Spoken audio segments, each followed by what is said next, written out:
lewat Apaan? Allah.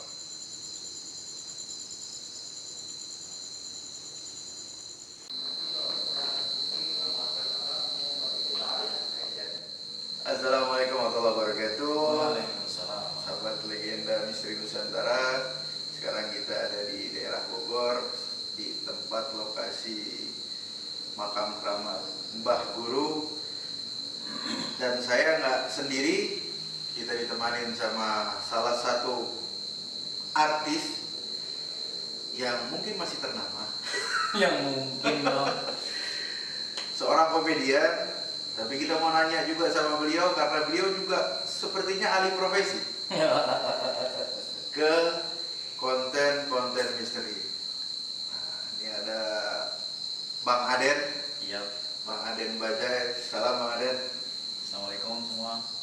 Waalaikumsalam. Sehat Bang Aden ya? Alhamdulillah, segar bugar, cagar bagar. Masih komedinya masih ya? Masih, Bib. Ini juga kita bersama Bib Muhammad nih di sini, Muhammad Atos.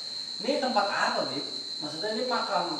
Ini salah satu makam keramat di daerah Bogor juga, tepatnya di Pemda, Kabupaten Bogor, di daerah Cibinong. Nah, ini makam Abah Guru disebutnya. Nama aslinya? Kita juga belum tahu. Raden siapa gitu, Habib juga agak lupa. Tapi menurut sejarah, ini makam adalah salah satu muridnya Mama Falak. Oh, Falak Bogor. Beliau dari Banten menyebarkan agama Islam, muter dari Banten ke daerah Sukabumi juga, ke Bogor, dan terakhir di sini. Oh, gitu. Ini tahun berapa nih kalau boleh tahu? Zamannya masih 1900-an? Masih 1900-an sekian lah. Oh, masih bukan zaman kerajaan ya? Bukan zaman kerajaan ya. Cuma memang beliau adalah pejuang ya, pejuang Islam dan salah satu guru besar juga di daerah Kabupaten Bogor ini.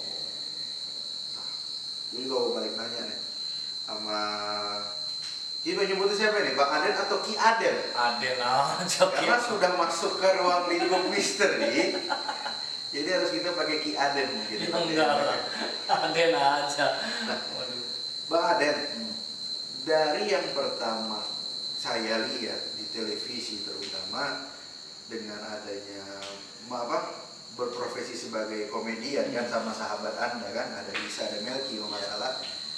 Nah, sekarang Anda membuat satu gebrakan yang tadinya komedi untuk melucu-lucuan, sekarang kenapa ke misteri? Awal muasalnya sih sebenarnya dulu emang dari kecil itu udah senang deh sama yang kayak gini-gini sebenarnya. Oh, udah kecil. Udah dari kecil udah senang. Diajak sama bapak gitu kan, sering jarang ke sini, jarang ke situ. Ini belajar ini puasa, ini belajar tentang kayak gitu. Nah, kebetulan saya bikin YouTube tadinya keluarga, family gitu kan, family. Tapi nggak pakai catering ya, kalau pakai catering makan. Ini family doang. Nah, pas istri udah lahiran, kebetulan dimonetize tuh YouTube tuh. Alhamdulillahnya dimonetize. Ketika udah dimonetize, istri kagak mau ngelanjutin lagi. Jadi ini YouTube sayang banget ya udah dimonetize, istri nggak mau lanjutin lagi. Bingung, lanjutinnya gimana? Coba ziarah-ziarah, kan saya seneng, kata orang kan, lu demennya apa? Ya gue seneng ziarah, seneng yang tempat-tempat bersejarah gitu. Yaudah lu bikin konten kayak gitu, ya bikin konten sendiri gitu kan. Lama-lama terus ketemulah sama teman-teman ini. Ketemu teman-teman ini, kita makanya bikin ini yuk, bisa nggak? Yuk, insya Allah bisa.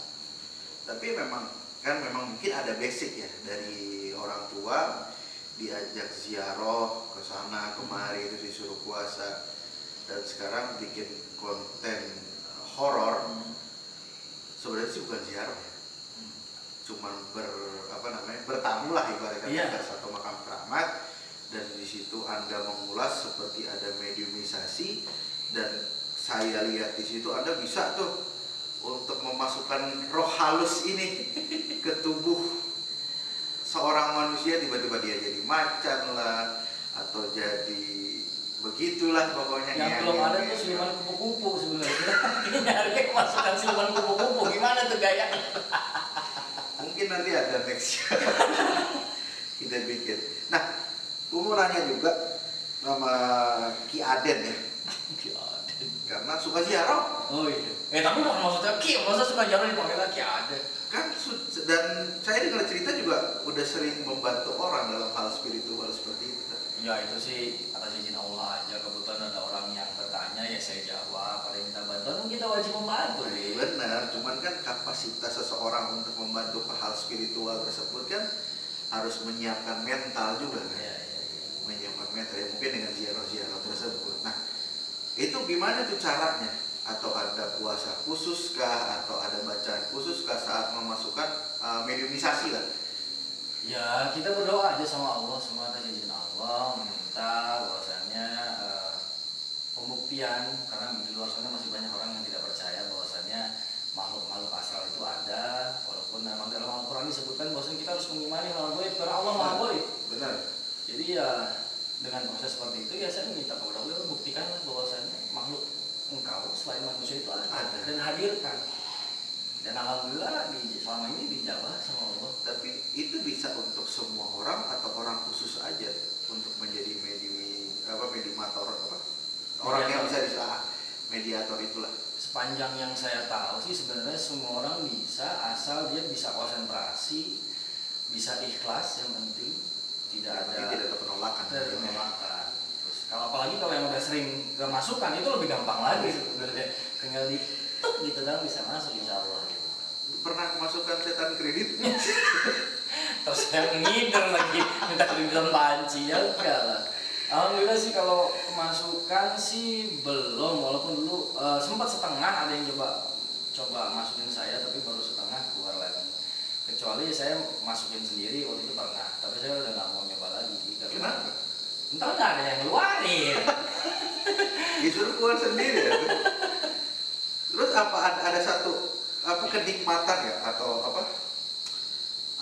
rasa takut gitu loh saat Bang Aden dengan timnya nih ke tempat daerah yang dikatakan sama orang ini angker, terus kita ke makam keramat yang dikeramatkan orang kan, ibarat katakan ada satu hal yang tanda tanya kan di situ, tanda kutip lah, wah tempat ini nggak boleh seperti ini nih, tempat ini nggak boleh seperti ini. Dengan Anda masuk dengan begitunya terus menguak itu ada rasa takut ya? Atau malah memang wah gue senang nih kayak gini.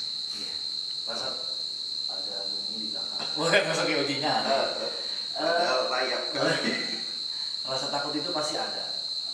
Tapi kita mencoba untuk melawan rasa takut itu. Bahwasanya kita lebih mulia dibanding makhluk apapun manusia. Jadi saya pribadi mencoba untuk melawan rasa takut itu. Saya coba tularkan juga ke anak-anak bahwasanya jangan takut, makanya slogannya ada di Bajaj Channel itu jangan takut karena derajat kita lebih mulia dibanding mereka. Benar sih, memang dalam Islam pun kan memang manusia itu adalah sesuatu hal yang makhluk Allah yang paling sempurna kan, itu tidak boleh kalah dengan jin tersebut. Nah, tapi mau diteruskan nggak dengan konten horor ini? Atau cuman hanya kepuasan belaka lah untuk wah gue ke horor dulu sebentar lah? Insya Allah sih pengennya istiqomah di jalur ini gitu ya, karena insya Allah ini bisa jadi syiar kita buat teman-teman di rumah, sobat Abed Channel juga di rumah, bahwasannya hal seperti ini ada dan kita harus mengimaninya dan kita harus yakin bahwasannya kita makhluk yang lebih sempurna. Benar juga sih. Nah sekarang saya nanya maaf Bib. Oke. Ini kita satu-satunya podcast di tengah makam keramat. Ini maaf lah ya.